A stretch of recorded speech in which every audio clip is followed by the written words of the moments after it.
Good afternoon, everyone, or good morning, good day, wherever you are in the world and whatever time zone you're working in.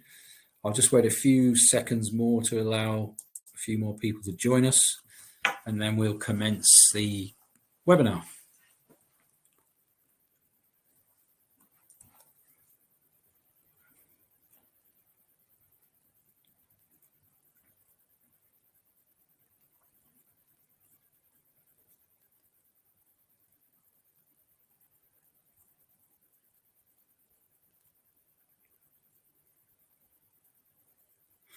Okay, I'll get started. So, good day, everyone. Welcome to the latest IMRF webinar. It's one of a series we hold each year on various subjects relevant to maritime search and rescue. Thank you all for joining today, wherever you are and whatever time it is. We appreciate your interest, and I hope you find this webinar very useful to you. I will be the chair today. My name is Rowley Mackay, and I am currently the IMRF IMO representative and a SAR advisor to the IMRF.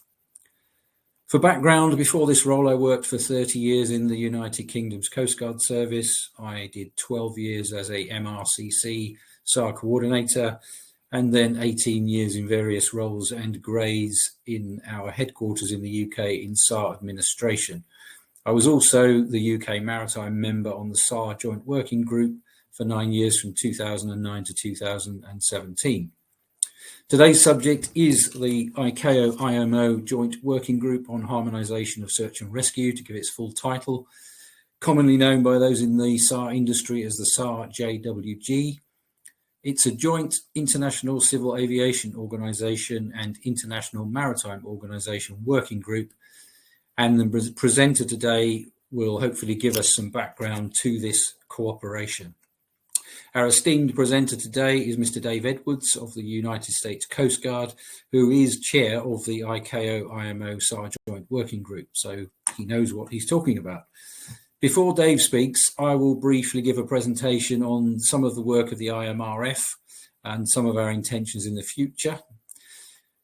And Dave's biography is, Dave has a long history in the United States Coast Guard, including operational maritime search and rescue response, special SAR capability projects, and policy development. He now serves as an expert on both the national and international level for SAR policy, standards, practices, and procedures. Since 2006, Mr. Edwards has served as the chairman of the International Joint Working Group on Search and Rescue, which is comprised of 16 SAR experts convened under the International Civil Aviation Organization and the International Maritime Organization auspices. He is the US Coast Guard's primary international expert and focal point for SAR in the full range of global, regional, and national forums. Currently, his major tasks include representing the global SAR community in regional and global forums, final implementation of ICAO's requirement for autonomous distress tracking of aircraft in flight, and hopefully he will talk about that a little bit in this presentation, and finalising the amendments for the 2025 edition of the International Aviation and Maritime Search and Rescue Manual. Dave has long experience with the Joint Working Group and is highly regarded by those who know and work with him. I personally have found him to be one of the best chairs I ever worked with in international forums, and he is a fine ambassador for the United States and for the common mission of search and rescue. Dave works hard in many groups globally to encourage states to coordinate and cooperate in SAR matters, and he finds himself traveling the world almost continually to help move things along. He's also a thoroughly nice guy, in my opinion. So before we start, some housekeeping rules. Please keep your microphones muted. They should be set to off by our technical team, so you should not be able to operate them. And please, if you could hold your questions until the end of the presentations and place them in the chat area, the written chat area in the bottom right of your display screen. So I will look at your questions and ask them to the presenter or ask them myself if they apply to the IMRF part of this presentation. So thank you, Dave, for giving us your time today. It's very much appreciated. If you are ready to proceed, we will start the presentations. So as I said, we will begin with my quick presentation. So just as a reminder, today we're talking about the ICAO IMO Joint Working Group on Harmonisation of SAR. We'll go through today's agenda as a brief explanation of the IMRF and its activities and links to the SAR working group, presentation on the function and activities of the ICAO IMO SAR working group, explanation of related activities and work of ICAO and IMO regional SAR working groups, which are also very important. And as I said, the questions can be submitted via the chat function. The maximum duration of this presentation is 1.5 hours. I think it's unlikely we will get to that, but we have arranged for that time period to be available to us. So thank you. So what is the IMRF? What is the mission of the IMRF? Well, it's very simple: improving global SAR capability to enable the saving of lives. The IMRF is a membership organization funded by membership fees and contributions and donations. It's 99 years old. It will be 100 years old next year. It was started initially as the International Lifeboat Committee and evolved into the International Maritime Rescue Federation in the latter part of its history. So we will be celebrating our centenary next year. So we have been around a long time, and we have been talking about search and rescue for a long time, longer than some organizations in search and rescue have existed, in fact. IMRF membership, if I could say it, is open to any organization involved in search and rescue. And our members are large and very small organizations. They're newly formed or long established public agencies, authorities, regulators, charities, private organizations. We are a mixture of membership and organizations. And commercial organizations are also members. You're very welcome if you are a commercial organization and you are involved in search and rescue technologies or products, then please consider joining us. It's very useful to have the commercial input because you make the products that the rescuers use to save lives at sea. So it's very important we have your input, and it's very important you are members. If you need to find out more about us, go to the IMRF website there, and you can contact the CEO there, Caroline Jupp, at imrf.org.uk. What the IMRF has been up to in the last year or so and in the future, we communicate to members. So we are very much communicating today. We are sharing information with the membership and with people who are coming to join us today from the wider public and the wider marine community. We write documents, we write papers. We have developed, for example, the mass rescue operations procedures, which have now become internationally recognized. We hold webinars, of which this is one, 3 or 4 per year, but sometimes more. We have IMRF panels, which are open only to members. So we have a panel called the Future Technology Panel, which will be probably changing its name and changing its direction in the near future. But this is where we can talk about SAR subject matter and also discuss SAR problems and share information with members who join. We are an advocacy organization. The IMRF continues to give its members a global SAR voice by representing the IMRF membership at the IMO. So I am currently the IMRF's IMO representative. The IMRF has consultative status at the IMO, and it is involved in relevant working groups at IMO level. So we do have a voice there. We also have developed the Basic Rescue Boat Operators Model Training course. That's a piece of work going on. We have developed a manual and checklist, which are freely available on the IMRF website. And we will be looking to develop that in the future into a model course so that we can standardize the framework for training of rescue boat crews around the world. We're also, as I said, we have developed mass rescue operations information and documentation, and the project is continuing to roll forward. We are going to hold a subject matter expert training event in June 2024. If you are interested in joining that, please see our website for more information.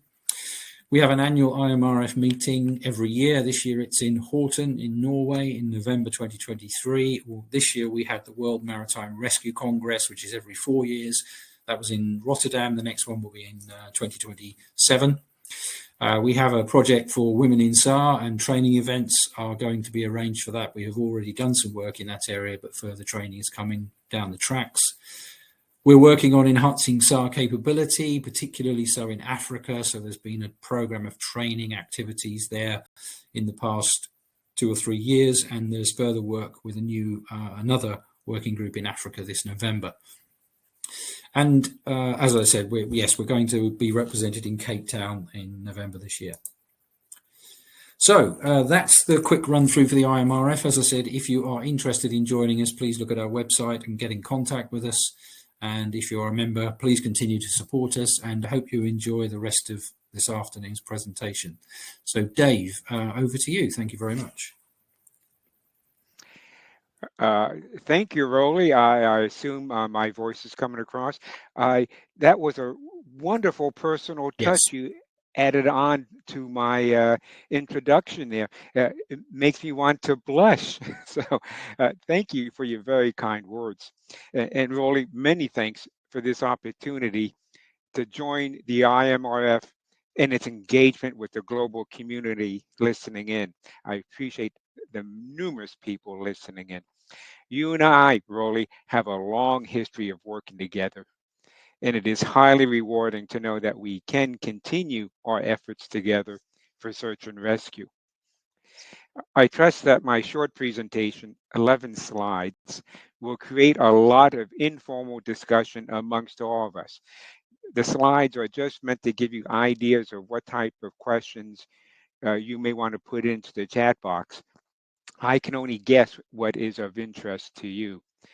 As you can see on this slide here, that I'm Dave Edwards.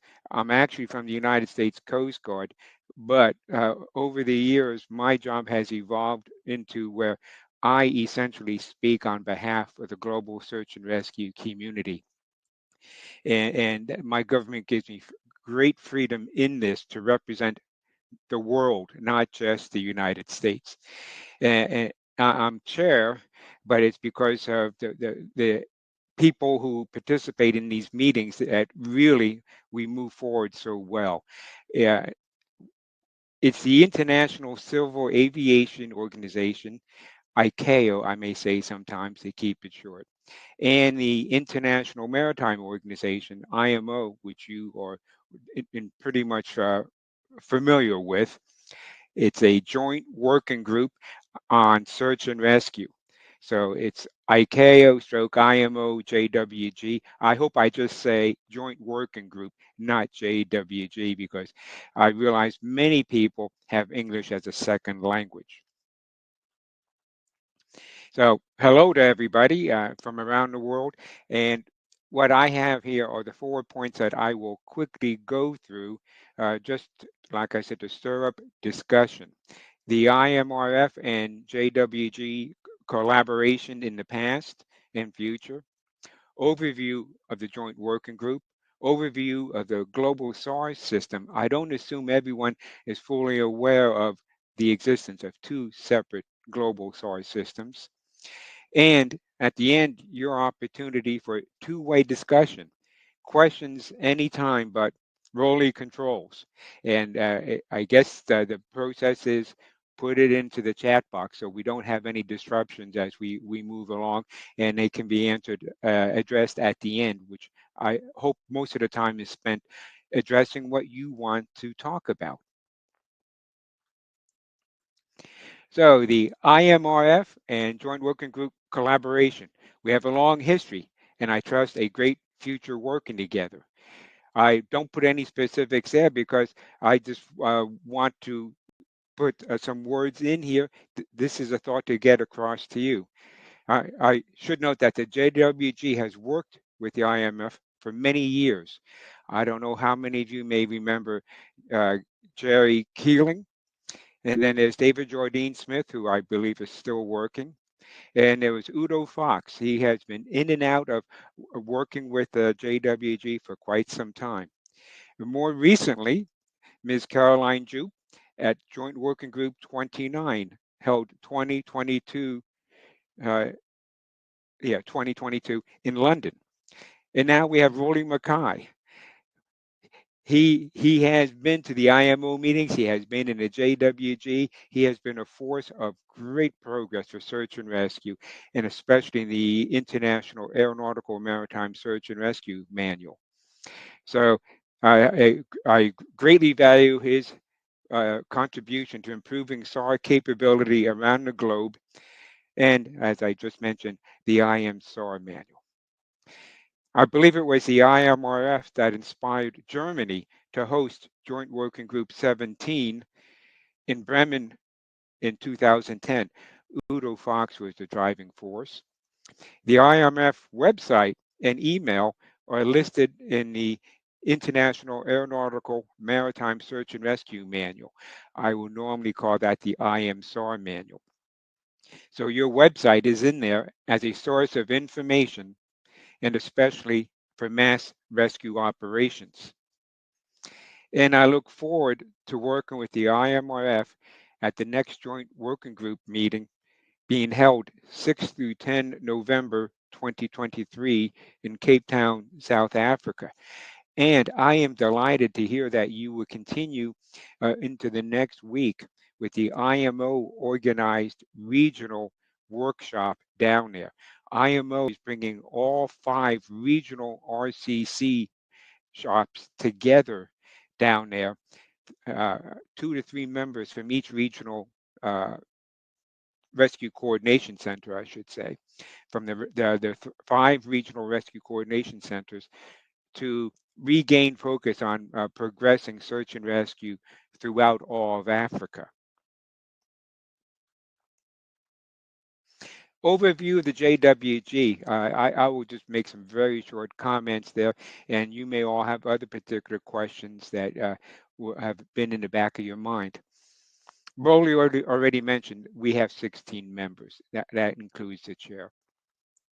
Members serve as search and rescue experts, not national representatives. That means we can have open, frank discussions and not worry about what politicians or whomever may be saying. We try to reach a global consensus on the best way forward for saving lives. The next bullet point, there are 8 aeronautical search and rescue experts and 8 maritime search and rescue experts. Other organizations and states may participate as observers, and we strongly encourage their participation. Observers can submit papers, and they do play a major role in discussions and outputs. We make time for all members and observers to be heard in these meetings. We handle working papers, but we also take in the information papers, and all inputs are given a fair chance for open discussion. We pride ourselves on that. On to the next major topic, the overview of the global SAR system. But first, please remember that search and rescue is both aeronautical and maritime. Second, yes, that is an airplane with people on it, and it is floating in the water. I made a point to pick a United States airplane so I don't embarrass anybody.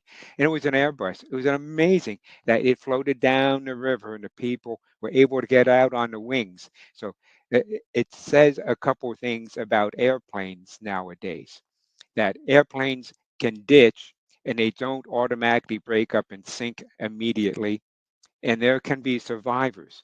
In the past, the aeronautical community overly focused on airplanes always broke up at high altitude, crashed into the ground or water, and there were no survivors. They now realize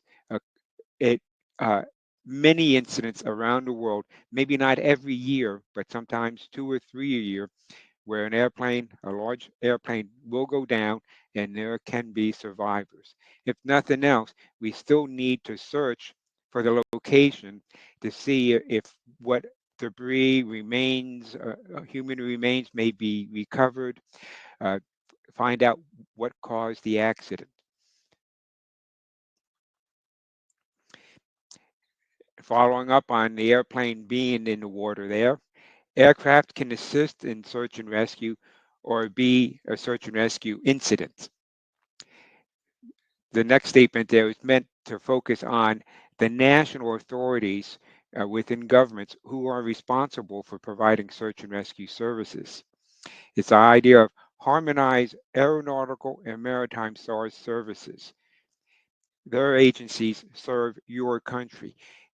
Quite often an agency is trying to do search and rescue, but the other agencies don't cooperate or coordinate with another agency in the same government, fearing loss of people or staff or money.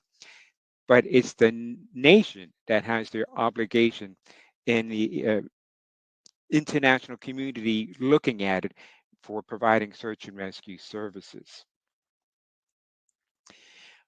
The global search and rescue system, a quick review. I will not go into intense detail, but you may have some particular questions. The global SAR system is established under the International Convention on Maritime Search and Rescue. And as Udo Fox would also point out, the Maritime SAR Convention, the IMO Convention, falls under the Safety of Life at Sea Convention. So in fact, we have two conventions relating to search and rescue under the International Maritime Organization.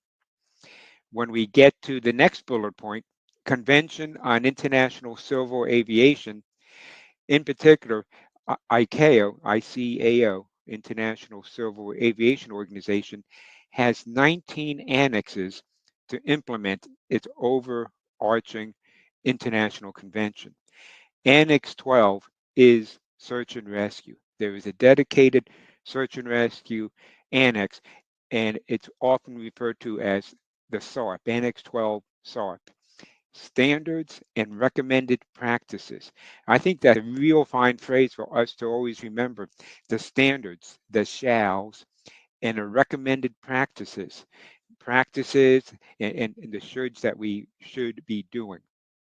And there are other related conventions or international law, but the two primary ones were listed above. Each country has a responsibility to meet its obligation as part of the global community.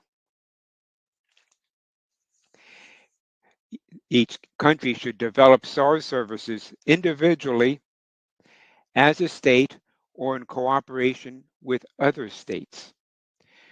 What I would like to note here is with the International Civil Aviation, hold on a second. I'll go to this slide first, just since on the International SAR Organization, right-hand side blue is the International Civil Aviation Organization, the top blue, and it follows directly below it. On the left side, the green is the International Maritime Organization. I like to note that ICAO has 7 regions under which they have a regional office. You have one out of Paris for the European region.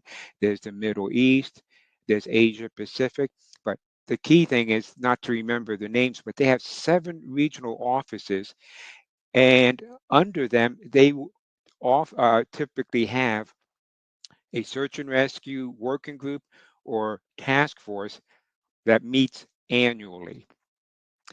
IMO, on the other hand, does not have a regional representation.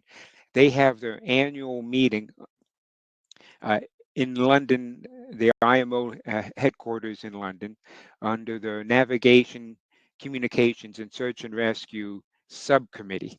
So IMO only has really one annual meeting to focus on SAR. ICAO has 7 regions which can individually have search and rescue meetings, either a dedicated week for search and rescue, typically 3 to a 5-day meeting, but also that meeting feeds into meetings above it, which can then be sent up to ICAO headquarters. The reason I mention that is I find, I'm a maritime person, but I find ICAO in its 7 regions actually are more of a driving force for advancing search and rescue, because the regions can provide their inputs, and these inputs in turn are typically sent to the ICAO IMO joint working group, whereas the IMO meeting is once a year, and we sort of react to what the joint working group does or what individual states may do typically. I just want to double check some of my notes here to see if anything I may have missed. What I would like to point out in defense of my what could be viewed as a negative statement of on IMO, but it is not. They are a proactive group of people I work with on a weekly basis, and in some very tough meetings around the world. They also participate. They will send representatives. But IMO is now trying a concept of a regional workshop with follow-on sessions. Rolly mentioned that for the Africa meeting, uh, the week following the next joint working group in November. They have that meeting and they have expressed the desire to then have follow-on meetings. In the past, IMO was not able to have follow-on meetings. And to me, this is where real progress is made. And that's the benefit of the joint working group meeting every year. And then we also try to get out into regional and bilateral meetings around the world. But IMO now is looking at having a recurrent follow-on meeting. The a primary focus of the joint working group on behalf of ICAO and IMO is to find ways to assist states in growing their SAR capability and capacity. It sounds like what Rowley described as IMRF in building the capacity. We have similar goals and we work together nicely in that regards. IMRF is an example of how they can do this. A low-cost way that, I say IMRF is an example of how states can find a way to grow their capacity and capability. You provide an example of a low-cost way in making use of all available resources. You go out and find resources that are voluntary and doesn't cost the government anything other than to try and organize them into a national response capability. So the IMRF can really help states move forward. And it helps me when I say, make use of all available resources, resources you already have in country.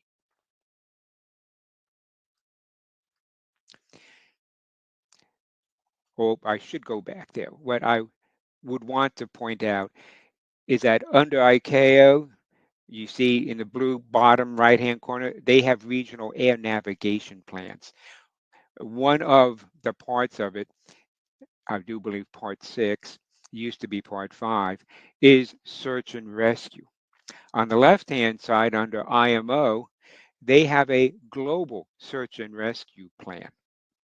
And if you note in between those two plans is the International Aeronautical and Maritime Search and Rescue Manual. I often will say IMSAR manual. This is touching all of IMO and ICAO search and rescue efforts. It provides the guidance. We look at all the regulations, the shalls, and the recommended practices, standards, and we try to develop guidance, practical guidance for implementation of the state's ability to respond for search and rescue. So looking at the IMSAR manual, it's just that it harmonizes aeronautical or maritime search and rescue organization, procedures, equipment, and terminology internationally. It has become a very powerful document for search and rescue because it takes what was essentially two separate global systems. We now are supporting each other. 70% of the world is water. Airplanes, your major airplane routes follow major shipping routes. Typically, the shortest path between major cities in different countries is the shortest route. And airplanes do the same thing as ships. They want to save fuel. And just double checking my notes in case there's some other points I wanted to make. Okay. Before I get into the opportunity for a two-way discussion, I should note on the fact that the IMRF has outstanding MRO guidance available on their webpage. This is guidance in a culmination of years of work from the IMRF staff and assistance from various IMRF members. Useful tools that can assist in MRO plan development and the IMRF MRO Subject Matter Experts course in June 2024. Raleigh already mentioned that, and I just want to support that. It's been a strong effort for the last several years, and I hope others can follow through on that, as well as participate in upcoming joint working group meetings, either in direct participation or providing inputs through someone from your country in the form of papers or advice to hold in discussions at our 5-day meeting. On the last slide here you have in front of you, there are many topics that I can talk about in the world of search and rescue, but I prefer to hear from you as to what is on your mind. The topics here, the IMO Search and Rescue Fund, that was quiet. And now, just within the last couple months, the IMO Secretariat focused on search and rescue is bringing this back to life. So that was great news to me and several others, something good to share. Some of the work that the IMO Technical Cooperation Program has done in the past and how it may be re-energized to focus better on search and rescue. ICAO autonomous distress tracking of aircraft in flight. Reason I bring this up, there is an IMO circular on this. It is recognized that the aircraft that may be in distress is often over the ocean. And so it's going to affect maritime search and rescue, especially rescue coordination centers. We could talk a bit on that. The overall concept that ICAO had is going to be in a large document, and it's called the Global Aeronautical Distress and Safety System. And there's a specific document talking about it. One of the key components of that is autonomous distress tracking, which is of direct relevance to rescue coordination centers. It's essentially a device that is going to be carried on board new built large passenger and cargo aircraft that if they get in a situation that they could become a distress, it will automatically send out a notification. I could say a lot more, but there may be interest in other topics, such as what I talk about here now. ICAO and IMO, within the last year, both announced plans to have a sub-regional office in the Pacific. ICAO has a regional office in Bangkok, and they also have a sub-regional office in China, which China kindly funded and positioned in China. But now ICAO is looking at one in, of all places, Fiji. The reason I say of all places, Fiji is a Pacific island in the middle of the Pacific Ocean. And at the same time, IMO selected Fiji as its location for a new sub-regional office. And then to further your opportunity for two-way discussion, whatever Rolly says goes. So that essentially handles my, what I hope are thoughts to generate discussion. I can now sit back and we react to any questions or inputs from you all. Rolly, it's yours. Okay, and thank you very much, Dave. Thank you. It was very interesting. We do have a couple of questions, and then if I have probably a couple after that. So the first question we had was, is there, I assume, is there going to be an updated version of ICAO Annex 12 coming soon? Do we know if there are any updates due to Annex 12? Yes, matter of fact, the joint working group has been very active in this. There have been some recent amendments, and there is one now reaching the final stage that affects search and rescue, specifically regarding participating in the autonomous distress tracking requirements. Under ADT, this is why I believe the GADS, or the autonomous distress tracking, will have a profound impact on search and rescue. The proposed ICAO Annex 12 change will require RCCs to provide their contact details for use in the autonomous distress tracking system. There's a database of the aircraft operators and air traffic services. Now they want to have that database include search and rescue, the rescue coordination centers. This may sound now ho-hum to most people, but those databases were sadly under maintained. Many states did not submit the information. Many states who did not maintain it. Now we need to have an active effort to provide all the rescue coordination centers in there, so that if there is an autonomous distress tracking, they call notification, sent out, that it can be sent to the correct rescue coordination center. And this would be especially pertinent for the Joint Rescue Coordination Centers, which do aeronautical and maritime, and the aeronautical ones, but it would also be wise to have all the maritime ones put in there. That's going to be one of the more current changes, but there's other aspects of autonomous distress tracking that were being looked at in Annex 12 as a shall, and also there is some recommended practices that we have been working on in the joint working group for some years, and yes, more changes are coming in the near future. Okay, there's a sub comment about that from one of the attendees around Annex 12 being very basic, and IAMSAR manual volume 2 is a lot more comprehensive. I think just my observation, and you can chip in, Dave, if you agree or disagree, we have to remember that the Annex 12 is a set of principles. It was written to provide general guidance to member states to deliver search and rescue. It doesn't tell you exactly how to do it. It doesn't tell you the technology you should use. It's open-minded and open-ended in the sense of it was written initially in 1948 with some amendments since. The basics still work. You shall provide an RCC, you shall provide search and rescue, and it just kind of hints at the technologies will change, therefore you will obviously move along with the technologies.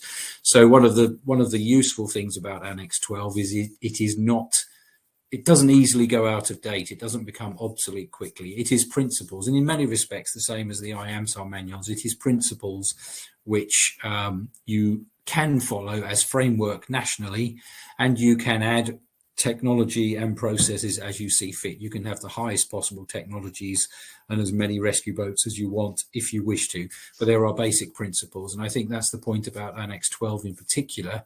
And I too, like Dave, like the fact that there are standards and recommended practices. You know, there are standards you must meet, and I do think that IMO should do more work in pushing those points about standards for maritime. There is a minimum standard we should deliver, and the bottom line is the IAMSAR manual is kind of the minimum standard. Rolly, that nicely said, very nicely said. I could add a couple more things from my practical experience of working with ICAO headquarters. But before I forget, I see Stein Solberg is online. You and I have worked with him for many years. You can thank the quality of Volume 3, IMSAR Manual Volume 3, directly to Stein and his hard work on maintaining that for so many years. Glad to see he's still tuned into search and rescue, and I owe him a couple WhatsApp messages. So my humble apologies, Stein. But back to ICAO. One of the changes that is going forward for Annex 12 regards efforts by the JWG. Several states brought up the concern that when a state hears a neighboring state having a search and rescue incident, that the supporting state wants to send its boats, ships, aircraft to go help, and we find out that the rescue coordination center that needs help says, "Oh yes, but I must check with uh, my uh, my superiors." And quite often the superiors are Ministry of Foreign Affairs or the military, who are overly sensitive about sovereignty rights and all. So the JWG has been working this issue for some time. So over the last 4 or 5 years, we have been working up a procedure that will go into the IMSAR manual in support of Annex 12 that says you should have arrangements in place to authorize well, efficiently authorize support from neighboring uh, supporting search and rescue units to come into your territory. And that's an amendment going forward and being supported by the IMSAR manual.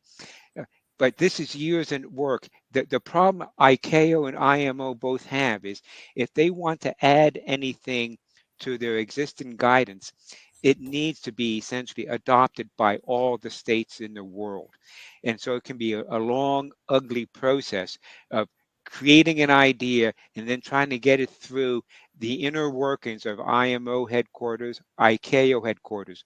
But this is good in some ways and bad in some ways. First, you need to get all the states to agree that it's not a bad idea. And then you also have industry that is concerned about additional costs, or the idea that if you over-regulate a safe industry, you can kill off a safe industry. So you have competing needs. IMO and ICAO, they're specialized United Nations entities, organizations for safety. But safety has many aspects that we want the safety, but we don't want to over-regulate.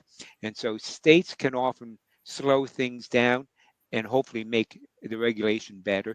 And industry input is often vital. So that's why your standards often take a long time to change. And as Rolly pointed out, you want something broad that you then have states build not only to the broad foundation requirements, but you expand upon that and make it a more comprehensive system. You don't want to just settle for the bottom level of any foundational document. It's the common denominator for all countries, and then states should build upon that, especially as we gain more experience, new technology, phase out the old, bring in the new. So back to you, Rolly. I've been too philosophical. Thanks, Dave. And as proof that you cannot take search and rescue out of people, Stein has rightly pointed out, thank you, Stein, Annex 12 is the equivalent to the SAR Convention, the Maritime SAR Convention 1979. That's true. The two conventions, the SAR Convention and Annex 12, are the principles of search and rescue in the two different media, the sky, the thin liquid, and the sea, the thick liquid. And IMSAR is the joint manual which the two ICAO IMO rescue coordination services use to deliver the detail. So thank you, Stein. Thank you for reminding me of that. So we do have some more questions, Dave. Just bear with me. Thank you very much for your questions, everyone. One quick question, Dave. Some people are asking if they can have your email address. They obviously want to communicate with you, your work email address. Is that okay? Oh, yes. I can either say it or it can be typed in the chat. Would you mind typing it into the chat? Is that okay?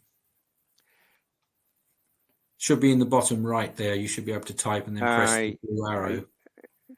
I think, well, I see to everybody. Yeah, that's the one. Oh, let's see. I have to go to the bottom. Anyway. We can do that near the end. I see. Yeah. Yeah. So the next question is, would autonomous distress tracking have facilitated the Malaysian Airlines aircraft position location determination, or can it be turned off? Can you? I was still trying to figure out my chat. The autonomous distress tracking, can it be turned off? Yeah. The device is a self-contained capability on board the aircraft.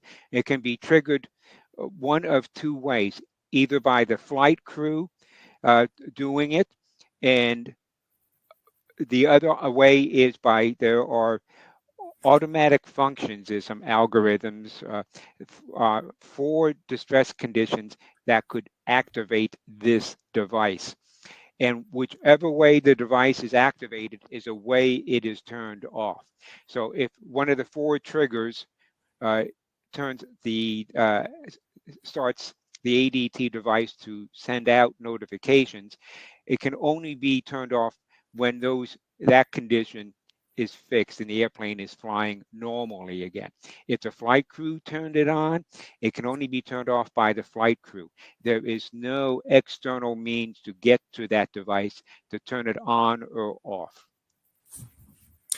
And I think thinking that through, Dave, obviously the flight decks are armored against entry or unauthorized entry. And I know what Dave described there. I think if the aircraft exceeds certain parameters such as high speed, high rates of descent, high rates of climb, roll, pitch, or yaw angles, which are extreme, then the automatic distress tracking system will activate.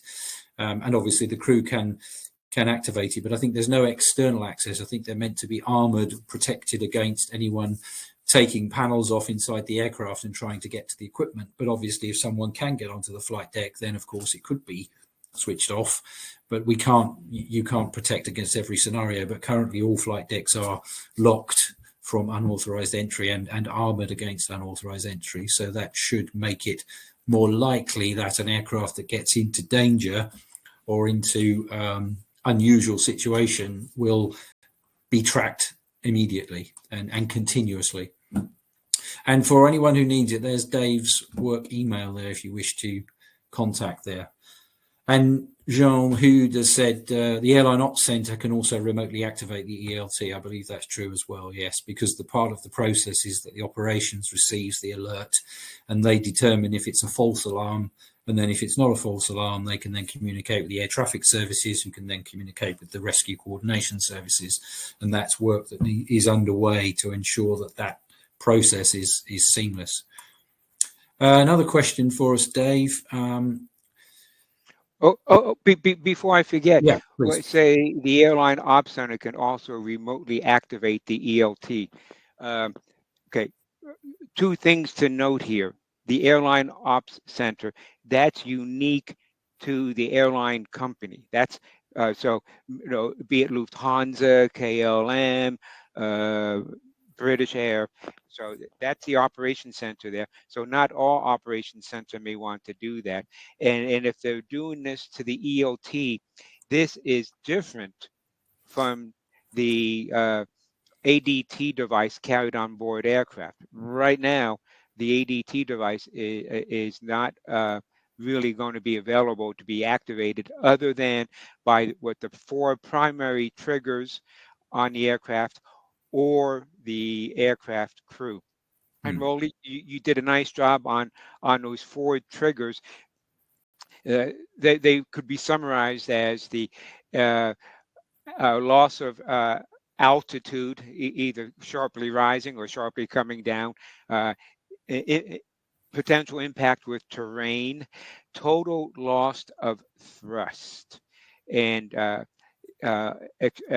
exceeding flight parameters for attitude. That's where the roll, yaw, pitch. So altitude, attitude of the airplane, total loss of power, and potential impact, collision sounding signal on the aircraft. So, but once again, that comment talks about the ELT. The ADT is a different type of device.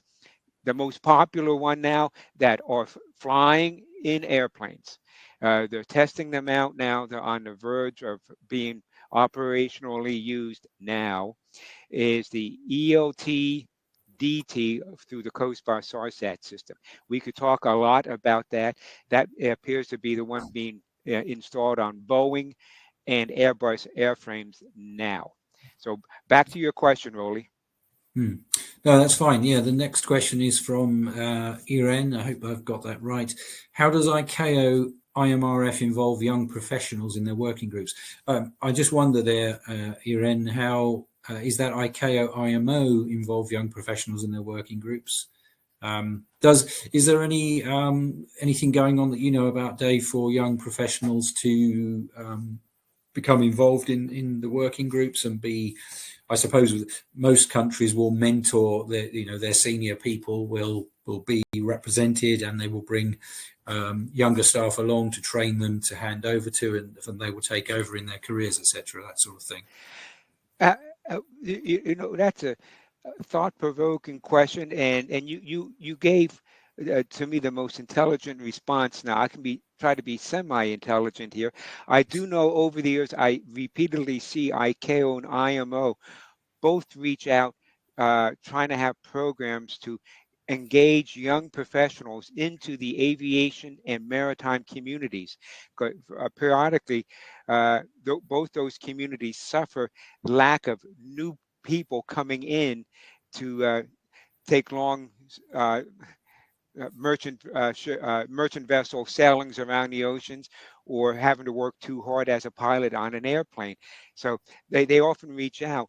But as for within search and rescue itself, I am not aware of any good mentoring program.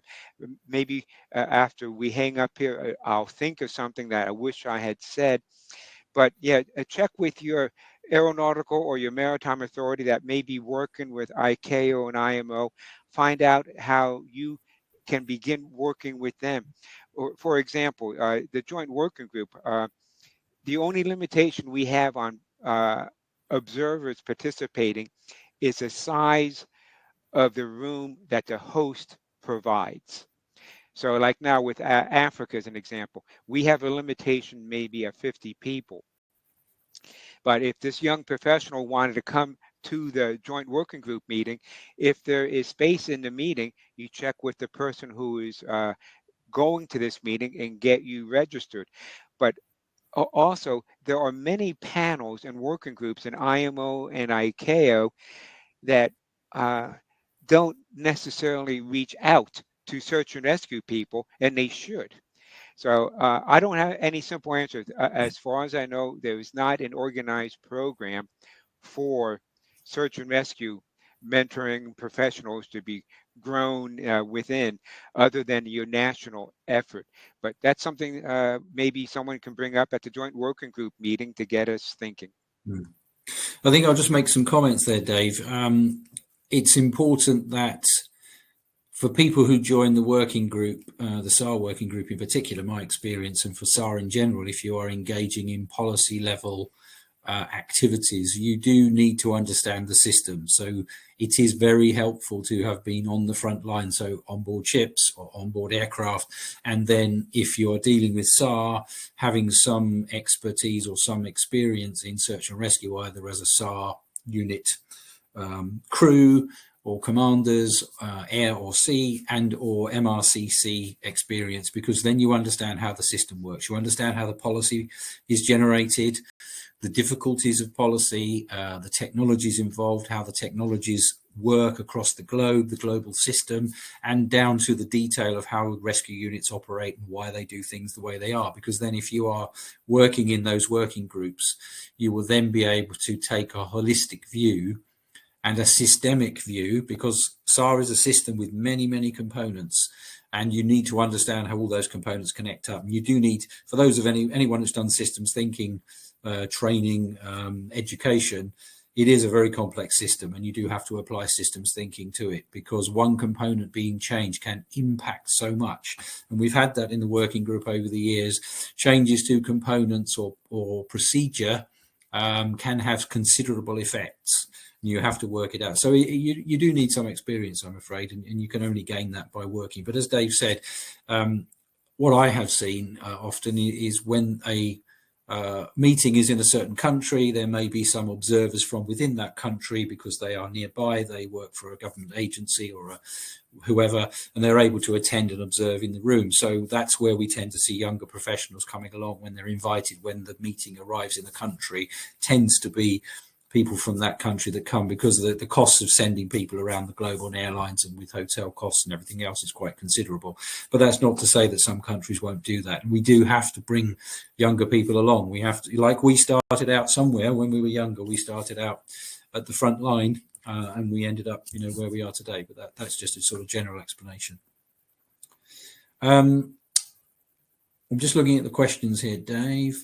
Somebody's, Jean Hood has mentioned again, if the airline activates the ADT, the ELT ADT, they are the only ones who can cancel the activation.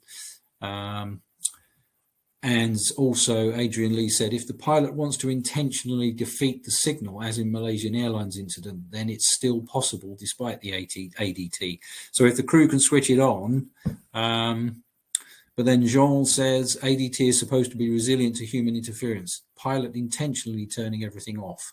So I don't really know what's happening there, Dave. If the crew switch it on, is it on continuously, regardless of whether they want to switch it off, or can they still switch it off again? Well, first, I would like to say I think no one has created a child or sailor-proof device. But with the autonomous distress tracking concept, they've come a long ways here. Yes, the pilot can turn it on and then turn it off. And if they want to continue on that flight, what will happen, the automatic features may come into play. One is, like with Malaysia. To me, what the autonomous distress tracking device would have done would have been essentially also what, say, there was the automatic deployable flight recorder with an ELT. That if with Malaysia flight 370, was it? Yeah. When it runs out of fuel, it runs into the water. Now the ADT device will go with it ran out of full thrust of power. The device is supposed to go off within 5 seconds. So if you lose full thrust, or you're falling like a rock from altitude, it's not going to be a controlled landing on the ocean with the airplane, is what I think is assumed. It's going to be very hard for the pilot to turn the device off. It's a self-contained device that would be able to have its own power source. The concern I have with some devices, because there is no specific technology dictated to. If the device depends on a battery, an external battery, that means the battery, like they talk about the aircraft bus, the main bus on the airplane. Well, then you need a lead, a wire from the bus to your ADT device. That wire could be severed. The current ADT device that is available is the Coast Guard SAR said ELT DT. It's an ELT turned into an ADT device, distress tracking device. It meets the requirements of autonomous distress tracking. It has its own batteries. So it's a self-contained unit with batteries. That helps then. It still depends on inputs from the aircraft's avionics as to, well, the flight parameters. Have we just lost total thrust? Have we gone into collision warning that impact with terrain, land or water? Those four triggers, you'll lose that connectivity. That in turn may activate the device, is what is thinking there. So I can't say there's no way for ensuring the device will operate when necessary. If there is an extreme effort to deactivate it somehow, someone may find a way around, but they have built in some good safety precautions for this, like not being able to be turned on external to the aircraft. Yeah. Okay. I have one question, Dave. It's something that's come up regularly in the SAR working group.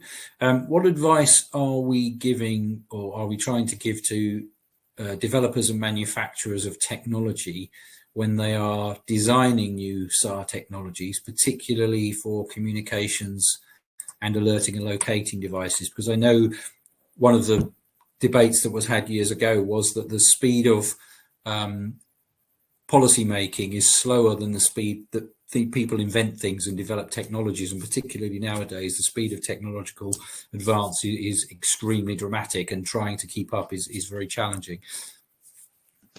Wow. This opens up the door to a great conversation to have on two things. I can talk about the ongoing effort now through the I forget the European Union. I'm pretty sure, not EU, not EC. The European Union and Return Link service having two-way communications capability as an additional feature on the 406 distress beacon. But what I would like to do is give an example of what industry did on another type of two-way communications regarding smartphones and how they reached out to the search and rescue services. Industry, Apple iPhone was the first, then I do believe the Android said they would have it, the same capability this October of you can take the iPhone 14 and newer versions and aim it towards the sky somewhere, and you push a button and you can send text messages when you are out of cell phone coverage, out of Wi-Fi coverage. You can send a text message via satellite. So there are parts of the world where there is no cell phone coverage. The United States has big gaps out west, mountains. Any country with mountains may have problems, but it also means in the open ocean.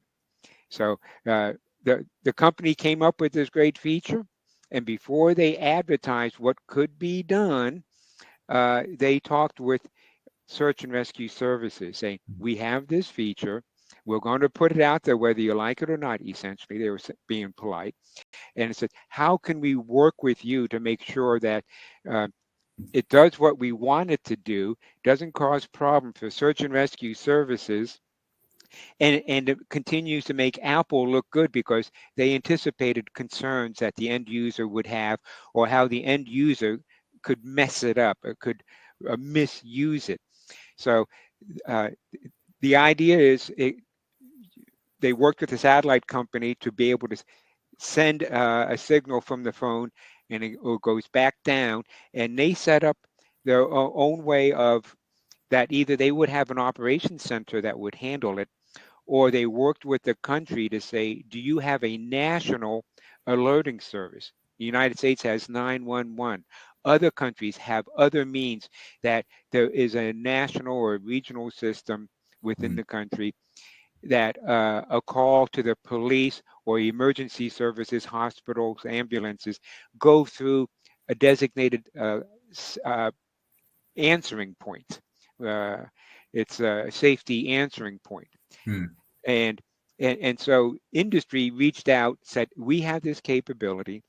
We want to work with you and get into your national safety answering point for distribution to the police and all, and we'll work with the local authorities. And they said, but we also realize it could affect search and rescue. And so they made arrangements, the United States example, and then we've talked about this Asia Pacific, Australia, New Zealand working on something similar. Industry reached out. The problem is industry will come up with these great ideas that are external to the International Distress Alerting System. We have designated frequencies, dedicated satellite spectrum and all that is meant for this. And so when you go external, then each country can do it its own way.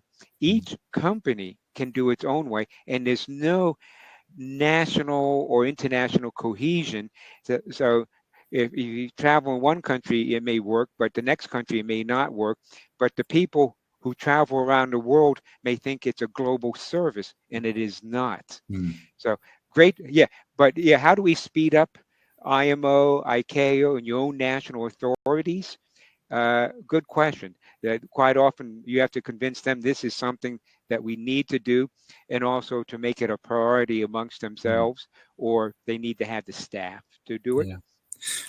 I'll just make a comment there as well, Dave. This is a problem I recognise from my time in the UK Coast Guard, that if you are a SAR coordinator, land, sea, whatever, you have to work with these technologies because people will adopt them, people will use them. So if people are creating mobile phone locating apps, we in the UK mountain rescue activities, we do have mountains in parts of the UK. There were apps being developed to allow people to locate themselves and send the message to the rescue teams. You cannot ignore them. You can't tell them they've got to do it in a different way. You have to find out how they work, and you have to then develop national procedures to enable the SAR services to work with them. So I think there is the GMDSS environment, the IMO and ICAO environment, which is regulated around commercial ships and commercial aircraft, and then there is the rest of the world, which is fishing vessels, which may or may not be regulated, and the unregulated aviation and unregulated boating and land activities, which people will use any technology they can find because they think it's a good idea.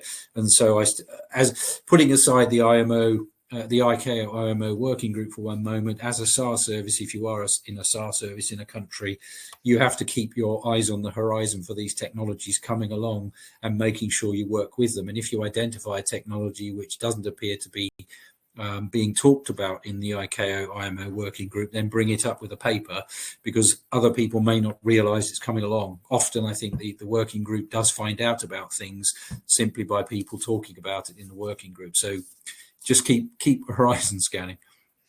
Nicely said, Rolly. And you personally got a lot of that type of guidance into the IMSAR manual over many years. So nice work on your part. As you point out, search and rescue services cannot ignore a means of distress notification. But we have to make sure that we work with them, but also that those companies realize what they are opening up the door for.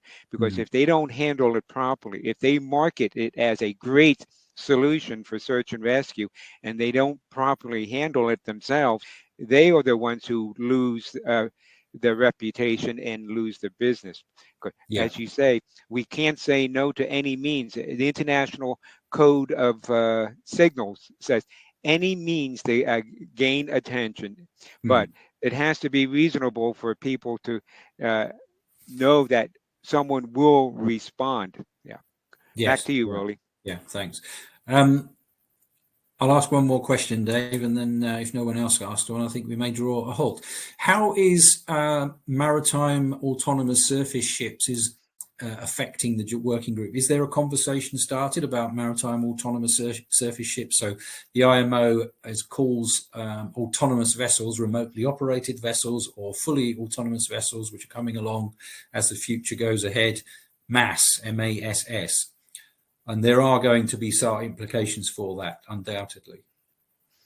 Well, a good future topic for the maritime community, that right now IMO has done its assessment as to what all instruments, what all international regulations, standards, which IMO documents will be affected by this. They had to do an assessment. And right now, the maritime community is looking at this, but we don't have any specific details for search and rescue to react to right now. Where in regard and the JWG, I think rightly has not raised the issue to begin thinking on it right now, because of we have many other hot issues that we were trying to resolve, including finalizing amendments to ICAO Annex 12.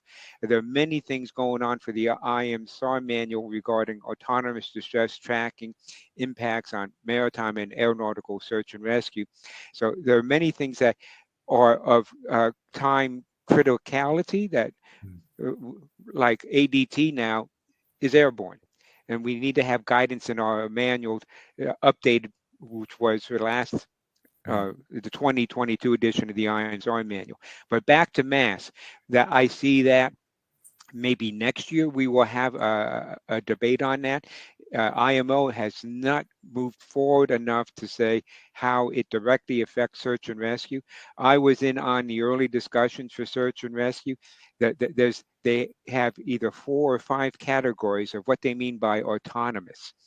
And what we have been looking at and moving forward within our IMO has signed the SAR convention and a couple others to a specific group. I want to say maybe it was Turkey, Japan, China.